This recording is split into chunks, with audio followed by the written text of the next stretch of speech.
Welcome to another episode of Dirt Road Divinity. Today, I am absolutely thrilled to have the opportunity to talk to Theresa Lois, who I consider a dear friend and one of my few Canadian friends I've actually had the chance to hug in real life. So thank you for that. Theresa, your story fascinates me, and what you bring to the world fascinates me. And I know it's not always been an easy journey to get where you are now. And watching you grow and kind of spread your wings and share your gifts with the world over the past several years has been an absolute delight. And so I'm so thrilled that you're here talking with us today, and a willingness to kind of share what your path with the divine has been like. Oh, it hasn't always been glorious. Let's put it that way. Everybody has this, oh, well, she walks with God and all divine. She talks to angels. Her life must be just perfect. No, because there's a lot of conditioning we're taught throughout our life that steps in between. And so for the long while, you kind of just think you're nuts. Like maybe you're just one of those people that, you're crazy and nobody's had the heart to tell you. Until you start to realize you're not. Yeah. You break through that shadow wall, and all of a sudden it's like, this is what the storms were for. This is what the shadows were chasing me out of the darkness for. So yeah, coming into it's like a hot road mess, or a hot mess road. Yep. But getting here now and walking and realizing that when I follow what feels good for me, it's the right path. When I start to get that squirrely dark feeling inside, totally wrong direction, time to stop and renegotiate what I'm doing. There's so many things to unpack just in that one little opening comment. But especially right now, this idea of following what feels good to you. I've long felt like our feeling nature, like if we actually pay attention to what we're feeling inside our body, that it's almost like the GPS of our soul. And that's exactly it. Yeah. So how did you get to that point to where you actually started honoring those feelings, and especially when they flew in the face of all the shoulds of the conditioning that you mentioned before? I actually hit a ground zero. I was that person, and I have to catch myself because sometimes I still fall in there, where if you were to call, it wouldn't matter what time of day, what time of night, how much you needed, what it was going to deplete from me. I was there. You needed the shirt off my back and the pants off my backside, honey, you had them. And I had a crash course in realizing not everybody is that way, and not everybody is going to honor the sacrifices you make for them. And I realized I wasn't going into this doing for everybody with the expectation of a return. Right. Like there was no expectation of anything. You need it, you got it, you're great. But then I realized one day when I was standing in the proverbial crowded room, screaming my face off, needing help, there was nobody. Like I actually echoed off my own inner walls, and I went, whoo, like a whole lot of F-bombs were flying through that little period of time, because I'm like, I'm sitting on the floor in my apartment, my kids at school, I'm bawling my face off because I don't know how I'm going to get through this. And there's nobody. Nobody had time for coffee. Nobody had time to help out. Nobody. Like when you're sitting there looking at the thousands of people on your Facebook friends list and you realize there's nobody, you soon start to, and I happened to got up off the floor, happened to walk by the mirror in the bathroom and realized I'm the one. I'm the one who needs to be here for me now. And then just from that day started realize, like my phone would ring and I wouldn't even answer. Not because of who it was, but because I need to be here for me. There was something in that moment of sitting on the floor, realizing you're the only person who's going to come rescue you. That kind of awakens something inside, and you can actually hear this little snap of, I'm done. That's enough. I'm done. I'm taking care of me and mine. And if there's extra, then I'll arrange it for someone else if they need it. But then it's like, how do you do that? How do you let go of all of everybody else and just focus on you and what you're doing? And that's the hard first step, is just realizing that when somebody calls and asks for something, it's like, okay, I need 5 minutes, put the phone down, walk away. Okay, how do I feel about this? And actually say it out loud to myself, sometimes sitting in front of the mirror going, how do I feel? And when you get that heart and soul feeling of, no, we're not doing that, then okay, we're not, nope. And then learning to not say we're sorry. Mm-hmm. I'm Canadian. It's like second nature. We breathe, we say we're sorry. We breathe, we say we're sorry. Not because we've done anything wrong, but because we feel bad that, you know, someone else is in that situation. But then having to learn that no was a complete sentence. No permission was needed, no apologies needed, just no, I'm not able to do that. Yeah, yeah. Thank you for mentioning that. You know, I remember one time distinctly, and I even wrote it in my journal. There was a situation, and the way I described it is that I had an overwhelming sensation of doom. Not to be too dramatic or anything, but an overwhelming sensation of doom. You would think perhaps I'd pay attention to that and go a different direction. Oh, but oh no, someone needed me and I wanted to be the nice person. And it was ridiculous bullshit idea to follow an overwhelming sense of doom. But also we're raised up that way. We're raised up and taught it doesn't matter if your house is on fire, if the neighbor house is on fire, you go help them put theirs out first. Yeah, yeah. What? Is there anything ever more backwards in the world? So at what point, you talk to angels, you talk to people who have passed over, you are a conduit for all kinds of interesting and divine information and insight, and you have what I think is just an absolutely beautiful relationship with your spirit guides. When did this all come about? At what point did you go, oh hell, there's a whole world out there that I was not quite paying attention to before?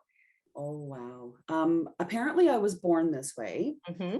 Going through my healing journey and letting go of all of the outside stuff and just focusing on me, and then having flashback memories from being 4 years old and sneaking through the ditches because I wasn't allowed on the road. Sneaking through the ditches to get to the neighbor's house to deliver her paper from the end of the driveway to her door, you know, knocking on the door because higher wisdom said there's no doorbell, you have to knock. And so I passed her newspaper and started telling her all of this information from her husband, whom I didn't know. Like, I knew like they all said he passed away, but when you're like 4, you don't realize what passed away means. And stood there sharing all of these messages with her from her husband, like, my husband, your husband asked me to tell you. And you're 4. And I'm 4. And then I sneak back home through the ditch because I'm not supposed to be on the road, only to get home and see the look between the adults. And they're looking at each other going, ugh, okay. What do we do with this? Yeah. And then when you're 4 and you see that, and the women in your life who are like most important to you start giving each other that look, you realize I did something wrong, or you learn or comprehend that you've done something wrong. And so you start to shut it down. So when I started going through my, let's just focus on me, let's just focus on what feels good for me, and we'll take it one step at a time from there. And then getting those memories and those, I'm going to say voices, though it's not really voices, it's more like receiving messages in my mind that are shared with energy from the divine realm. It's almost like they take a light beam and ding me with it. And it's like, oh, this is what they want me to say. And that was happening more and more and more. And finally, one day I said, okay, if I'm not crazy, and this is really what's going on, I'm really hearing the angels, I'm really getting this information, a butterfly will show up. And it will show up in such a weird way that it will have no choice but to have been from divine. So a little bit later, I went in the backyard, was doing stuff, and I lit something on fire. And as I looked in what was burning, it burned in the shape of a butterfly. Wow. And I went, random, right? And I'm like, you gotta be kidding me, right? And then another one appeared, and I went, oh, well, good news is we're not crazy. Like, and then just started leaning into listening to that more, realizing that, okay, if this is a gift from God and all divine, and this is something I'm here and I'm meant to share, let's do it. Let's, you're here for a reason, and it's going to get real noisy up there if I don't start letting it out verbally and sharing those messages with other people and via written word or whatever. So yeah. And then we had the glorious day that I met them. Ooh, I can't wait to hear about this. At the time, I was still working as a PSW. So I was headed into What work. is And I had that for done, everyone else? what's that? PSW stands for. Oh, so sorry, personal support worker. I was working in a long-term care nursing home. Okay. I cared for the elderly people, and I loved my clients, freaking loved my clients. Ended up, anyway, long story short, walking into work one morning, and before I had left the house, I had done a meditation because I wanted to learn their names. I wanted to know, like, what do I call you guys? Because just saying angels, like divine is quite a wide, broad, huge information highway. I wanted to have some sort of connection or name or something to put with them. Sure. And I'm walking into work and I can feel them all around me. And it's like they're tapping me on the shoulder and they're trying to get my, like, this is my name. This is my name. And I know there's 4, but I can really strongly feel 3 of them. And I'm almost to the nurse's station where I have to like check in and start my day. And I went, you know what? I know y'all are here. I can hear you. I can feel you. I'm just going to call you Larry Curly Mo until later on, because right now I have to go to work. And I just, because I was striving so hard to hear them in such a restricted space and time, you know, it's like trying to focus on that one sound you hear in the middle of the night. And then you suddenly you hear all the other sounds that you didn't know were there. Yep. Same sort of idea. Yep. So I said, I'm just going to call you Larry Curly Mo. We'll figure it out later. And I got this, it was almost like I could feel warm, loving, compassion hugs just being wrapped all around me, and my whole body got warm, almost like had warm water poured over my head. It was like all that, like it went right through my body, and I went, oh, so we're just going to keep calling you Larry Curly Mo then, because that's now just going to stick. And that seems to be so fitting for the kind of relationship that you have. Yeah. You know, we were talking before I hit record about how the divine tends to meet us where we are, and that some of us are a little sassy. And if the divine came at us being all proper, we'd be like, what the hell is this? I don't know what to do with this. And so Larry, Mo, and Carly tend to have a little bit of tude sometimes. Yes. In a loving way, of course. I'm actually, they're jumping up and down right now. They're like, you have to tell them that we're the archangels. So Larry Curly Mo are actually Archangel Michael, Archangel Raphael, and Archangel. I always get to that last one and I go blank space. So anyway, they're 3 of the archangels, and they walk with me and they talk with me, and I hope we can fix that, because it just, I love it. I love it. I love it. But now I'm getting nervous because I can't remember that last. Freak me right out. My spirit guide is Estelle, and she is whom I lovingly refer to as my backbone of grace, because she gives me the strength and the power to say the big things that sometimes feel hurtful, or I feel like, oh, that's really going to hurt their feelings. And they're looking at me going, yeah, no, I totally needed to hear that. Okay. But when I was 8 was the first time I went to church. And I heard the hellfire and brimstone message from the preacher. And first time ever in a church, and I'd never had like religious upbringing. I use quotations here. But I'd always had the awareness, like people always talked about God, people always talked about different things, but there was no really connection for me because I'd never been to church before. So I didn't know what y'all were talking about. And then, so I go into church the first time, and I actually started an argument with the preacher during service, because I'm like, that's not God. Like, I don't know what you're talking about, but that's not like, and at that time I knew God as like the sunshine, the clouds, the sky, like anything above house level was God. And the lady beside me goes, he's talking about Jesus, the Son. And I kind of looked, and I'm 8 years old. But anyway, I started this big argument because, you know, hellfire and brimstone, judgment, vindication, that is not God. I quickly got relegated to the Sunday school class because apparently that's where I would, you know, be less distracting. But so 8-year-old level of being furious because I knew that wasn't right. Yep. But still, I try to go back to the church and try to go back to the Bible and try to go back to like all of those teachings. And I get that feeling because that's not it. I forgot the original question. My daughter once came home. She, after her dad and I got divorced, she was taken to some different churches, with him, and started a bit of an argument in a Sunday school class one time, and it was around the hellfire, brimstone, sin, separation, all that jazz. And I was like, well, what'd you do with that? She was like, well, I just told them that may be what the God in your heart is like, but that's not the God in my heart, and I like the God in my heart better. I thought, rock on, kid. I It love just that. thrilled me that there was some discernment going on, and it sounds like for you too, some discernment going on at a very early age. That was like, wait a minute, just because you're older and at the front of the room and maybe in a position of power doesn't mean I have to agree with you. And having the courage to voice that, I find inspiring. So thank Yeah. you. I had about the same filter then as I have now, which kind of means I don't have one. One of the reasons I love you. Yep. And that's why my angels had to be who they are. They had to be bold. They had to be sassy. They had to be slapstick. They had to be willing to say the big things without getting lost in the willy whackers and not taking a long walk through the woods to just get the sentences out. And there's been lots of times they've kicked my butt where it's like, they're very bold, they're very direct. And I think there was one time when I remember you had posted on Facebook one time about having a hard time with people. And I think I messaged you back and said, just love the shit out of them. Because that was the messaging that came that day, like love the shit out of them. And I'm like, oh boy, this could go like any way this could go. Like there could be feedback because like that was not the right thing to say.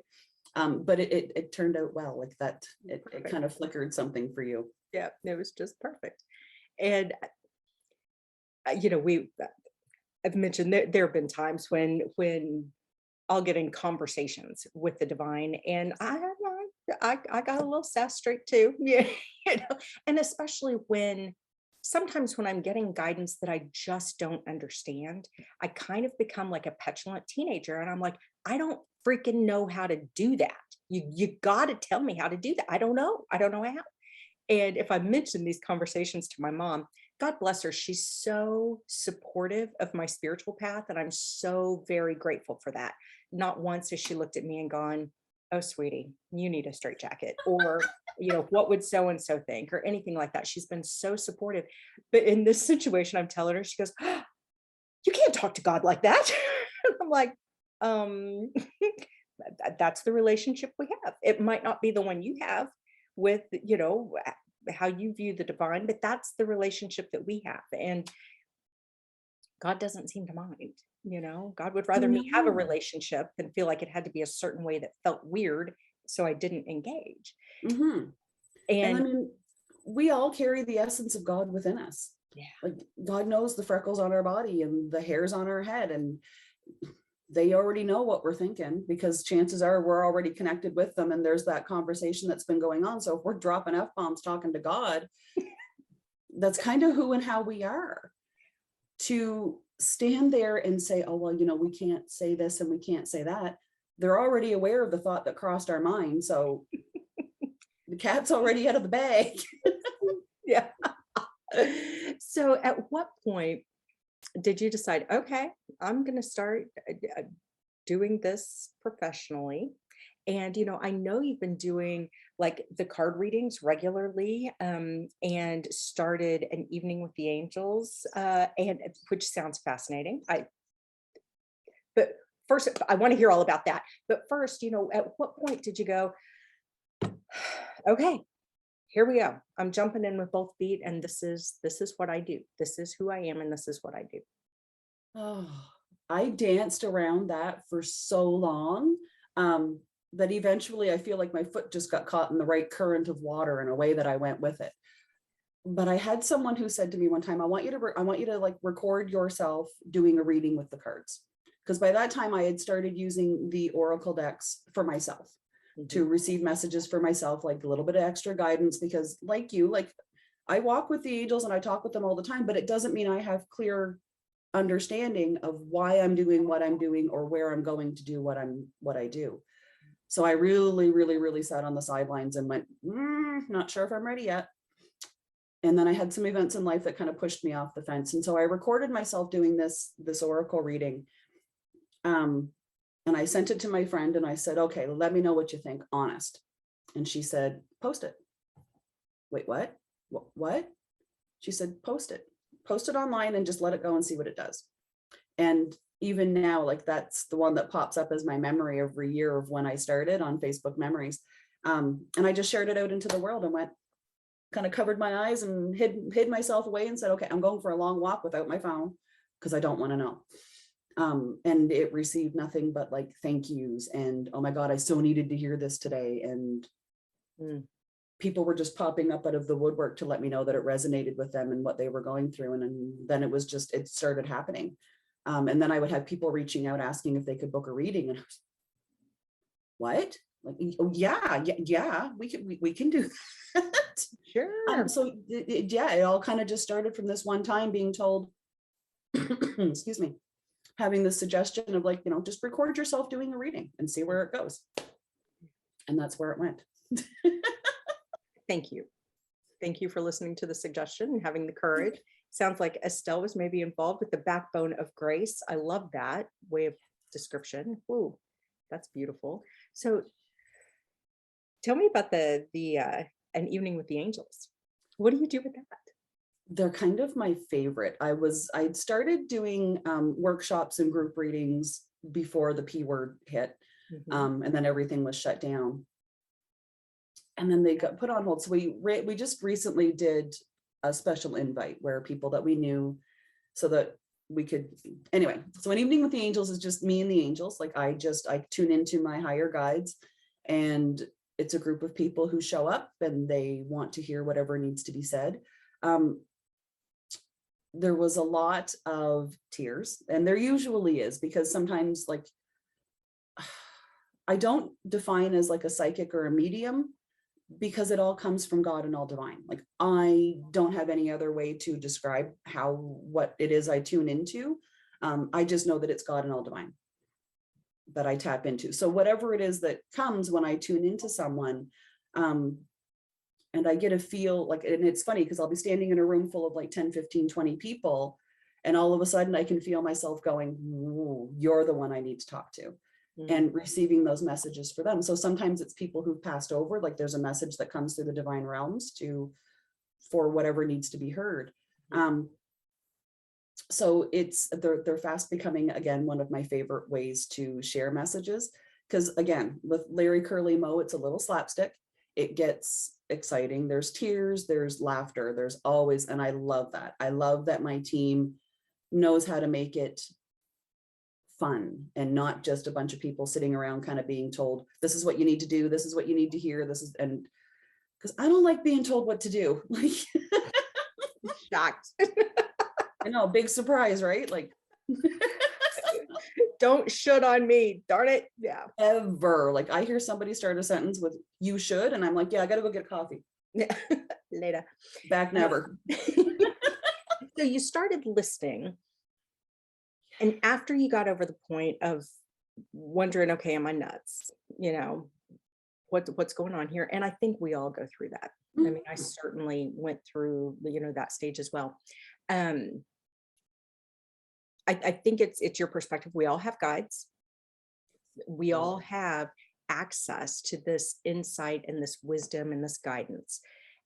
How did you start like trusting and really discerning? I mean, because I think it's one thing to know it's there. It's another thing to really trust it. And then it's another thing to act upon it.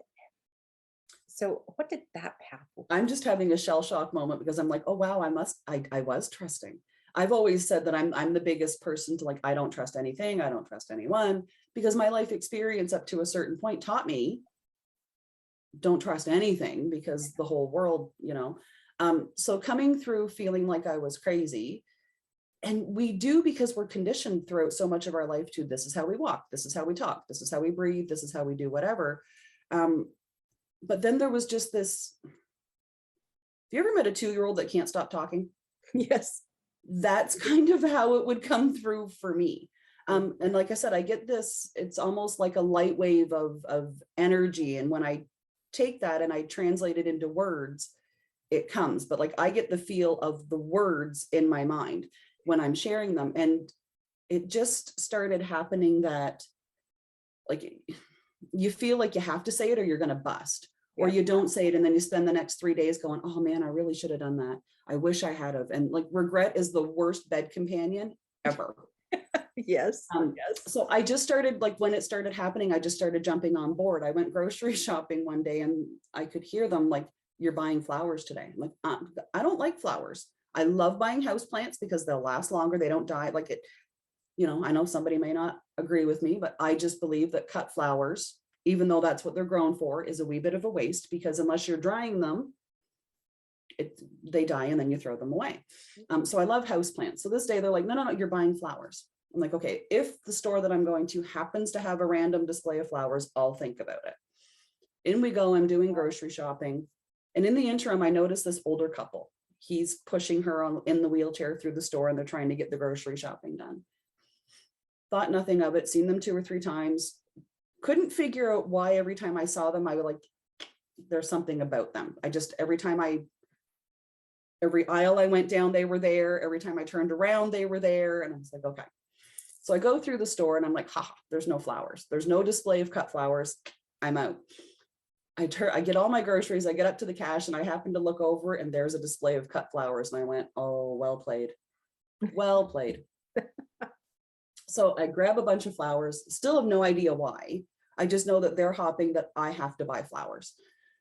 So I buy the flowers, I get through the checkout, and ta-da, there's this couple that I've seen all through the store right next to me in the thing. And it's that moment when it feels like all the sound in the world stops. And you don't, like, even though you're in a busy grocery store and there's all kinds of sounds, but you suddenly don't hear anything.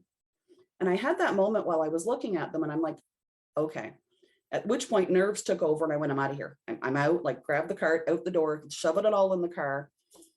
Wasn't I parked next to them in the parking lot? Yeah, of course you were. Of course. So I get there, I unload my groceries and I'm still holding this bouquet of flowers and I'm like ready to chuck it back in the shopping cart and just leave it for someone else. When I notice him starting to help her get in the car and they're like, flowers there. Flowers there. And I'm like, what? Flowers there. So then I have this moment of like, wait a minute. I get the connection right up to this point, but now you want me to talk to random strangers and say, I'm supposed to give these to you? And I had that, you got to be kidding me moment, right? Mm-hmm.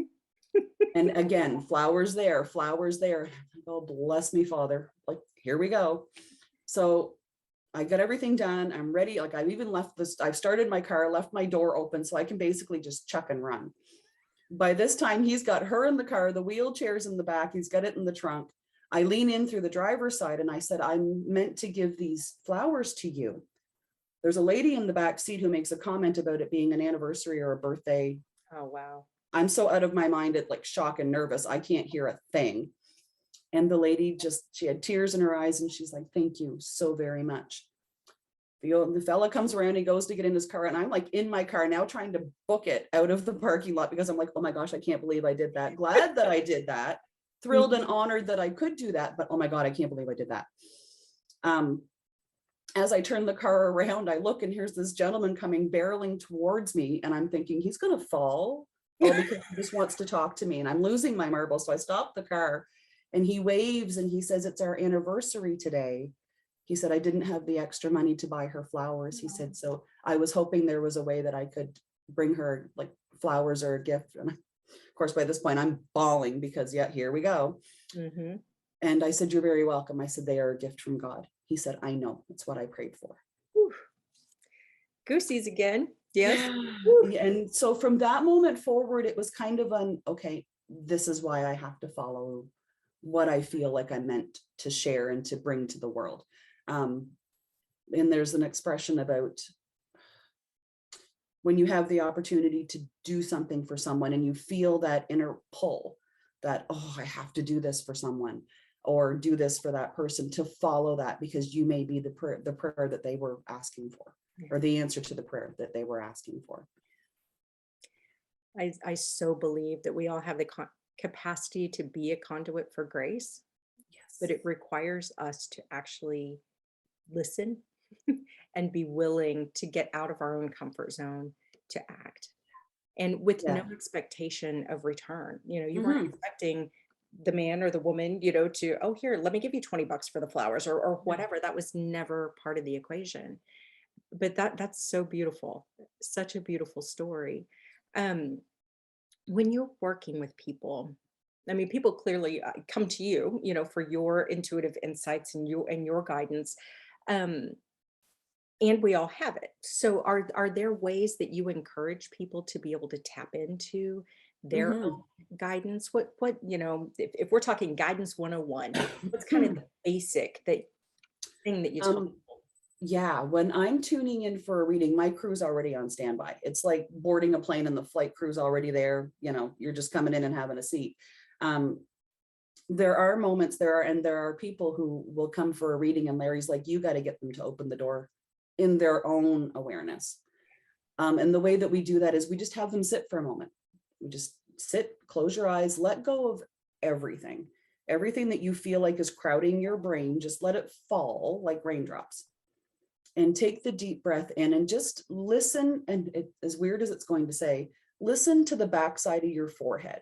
Like Mm, allow your attention, your focus to move to like this space between your two eyes, which is our third eye.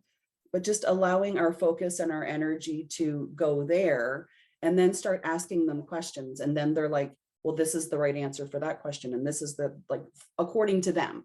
So it's not my input for them. It's what they feel within their own heart and soul. And they start to realize that's it. Like, that's how I connect with my guides and angels. Like, I just have to listen. Yeah. We just have to tune in yeah. and want to listen.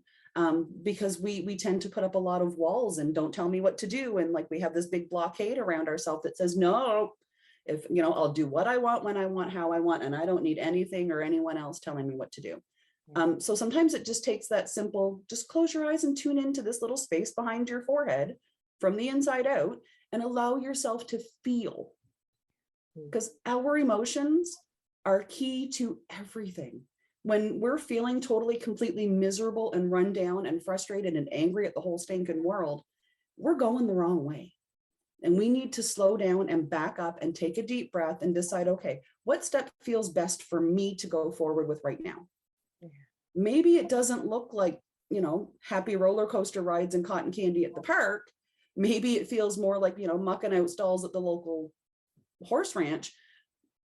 Whether it's going to look wonderful or whether it's going to look not so great, it's the easiest path. It's the path that brings us the greatest relief. And when we start walking toward that, everything, it's like God picks up the carpet of the universe and just gives it a good shake and everything falls where it's meant to. Mm, And we start to walk upon that path that feels really, really good.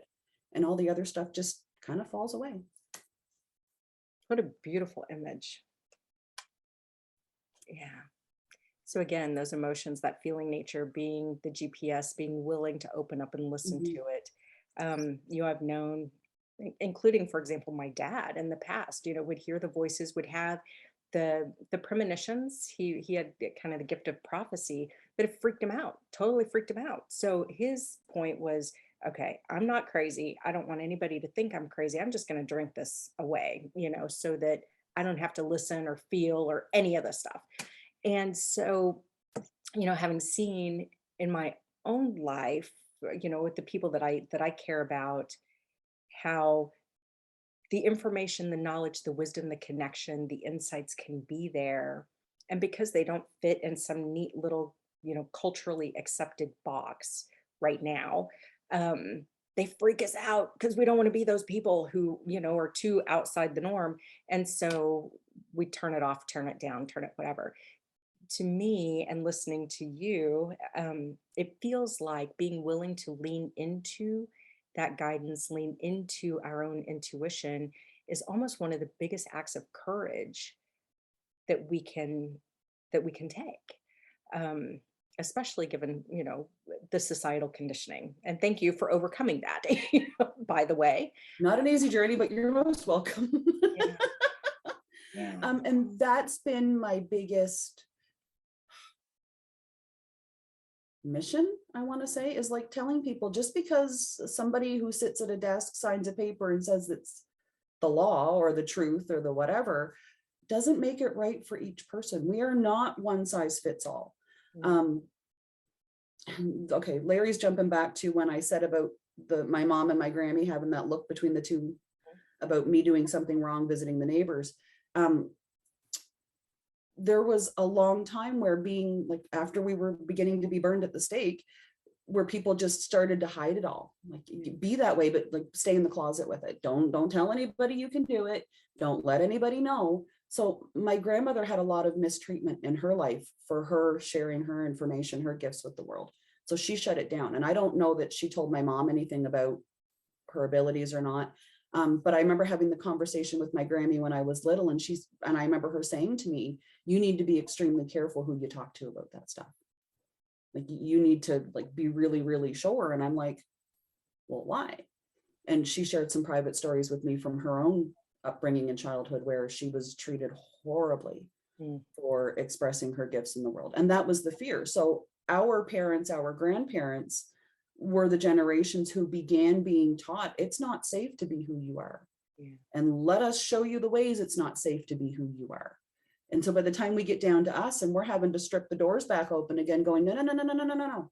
We're not painting windows shut. We're opening them wide and we're letting it all through, because this is the way that we are meant to be. And when you step into who you are, you start to notice more and more and more how society and the societal pressures want us to just stay this blinders on, focus forward, one step at a time, to do as you're told, so that we can all be the same and we can all conform, and there can be a party in charge and it's not you. And it's just like, I feel so bad for all of those who've come before us who have fallen into addiction and into mental health disorders and into whatever, like self-damaging expressions, because being who they are was just not an option for them.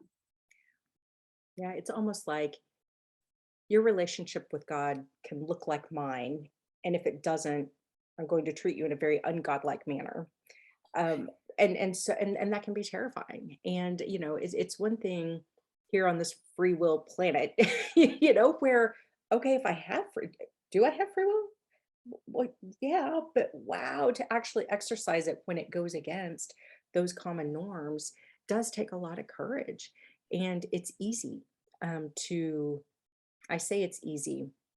It's tempting to stay small, to stay quiet, to stay socially acceptable and not raise the ire of others. But what I found is that the long-term effects of that aren't easy at all. It's like it eats away at us from the inside out until, it physically it takes a toll, or emotionally, mentally, whatever, until we just can't hold it in anymore. It's just like, I have to be who I am. And man, that can be scary. Now, I have one other question for you. I know that you love a good beach and a good sunset. And when you first were describing when you were 4 or 8, whatever, it was like the divine was everything, rooftops and up. So it seems like you've had this connection of the divine with nature, or with, for your whole life, basically. Tell me what it is about a beach and a sunset and, bodies of water or trees that connect you with the divine. Why is that meaningful?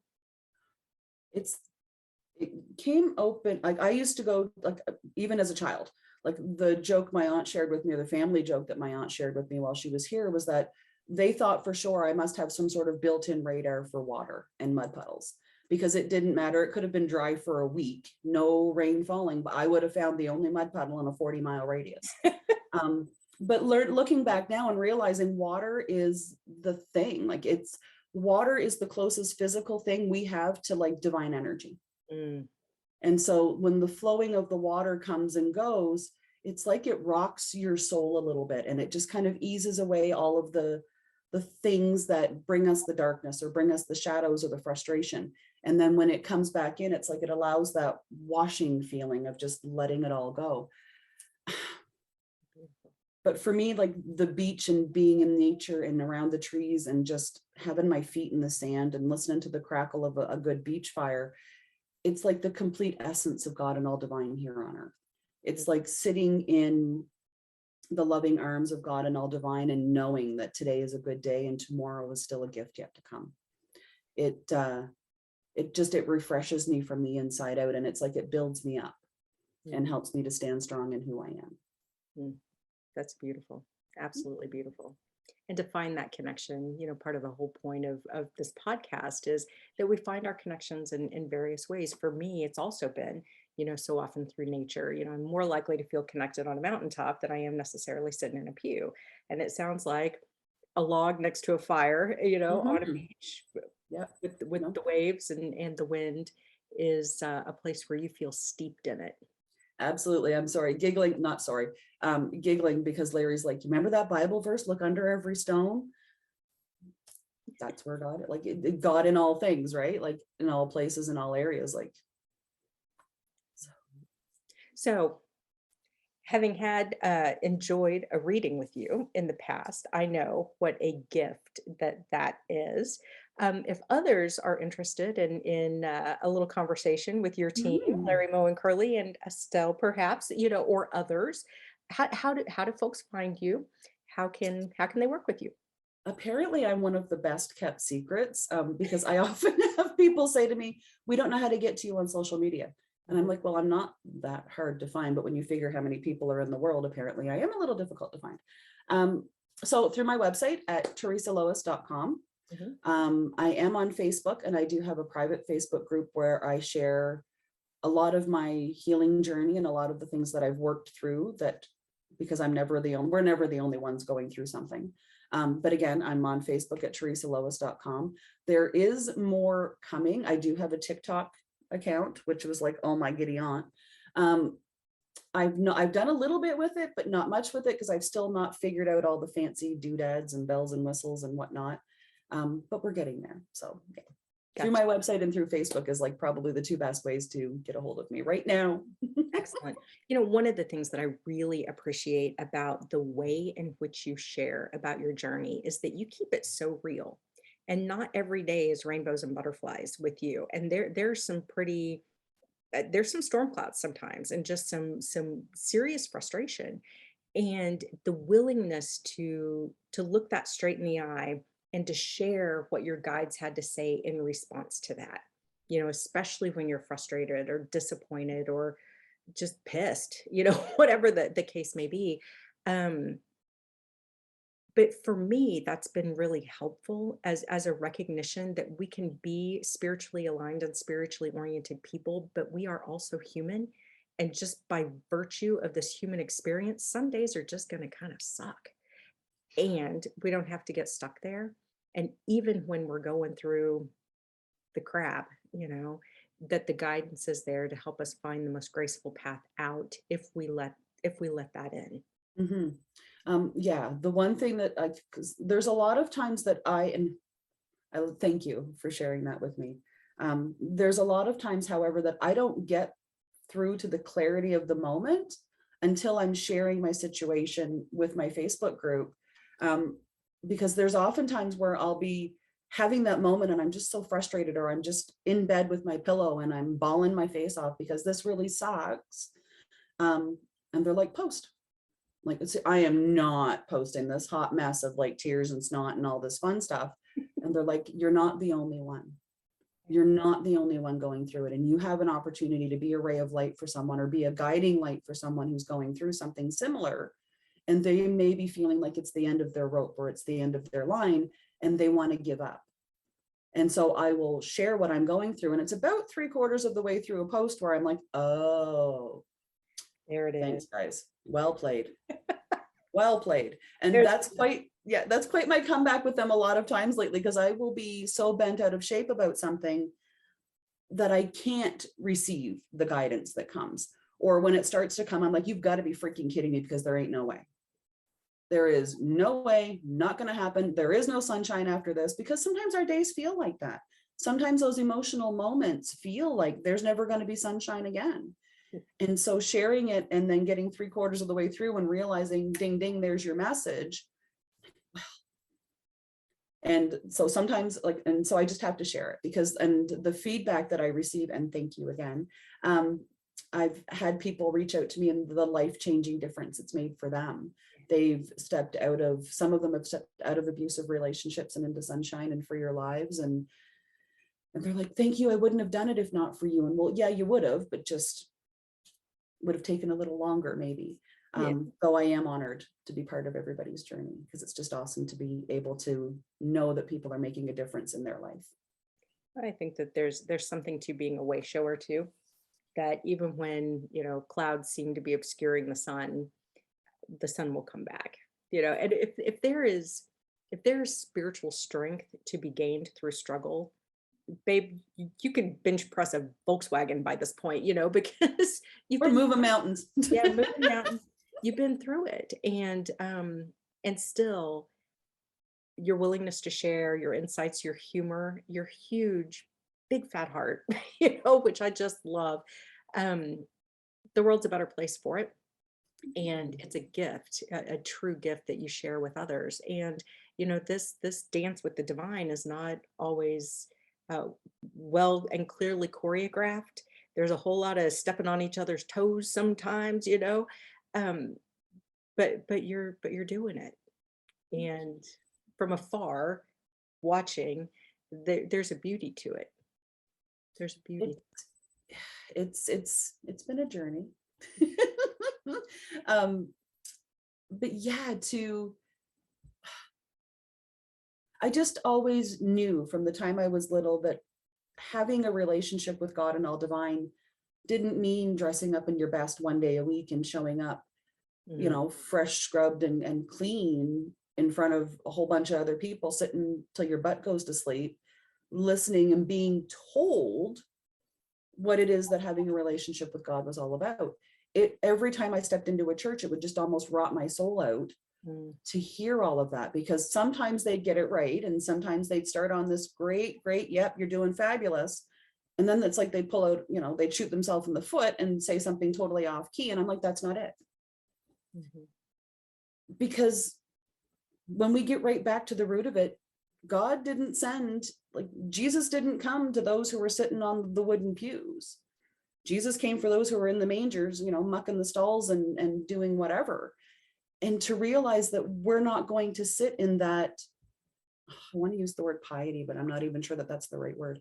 To sit in that, I have something to call it, but it doesn't sound very nice. To sit in that environment of holier than thou, cleanliness, squeaky clean once a week, to just get told what it is that your relationship with God and all divine is supposed to be, totally goes against everything that God and all divine is supposed to be in our life. We don't find them, sitting in the white Cadillac. We find them when we're sitting in the mud puddle, losing our minds because the world just don't feel good. That's where we find our relationship with God and all divine. And so often and that's the grace right there, and it finds us where we are. The divine finds us where we are, connects with us the way we are. Sass, imperfections, dirty knees and everything. And there's beauty in that too. I thank you so very much for this conversation. And for everyone listening or watching, I really encourage, go check out Theresa's website, theresalois.com.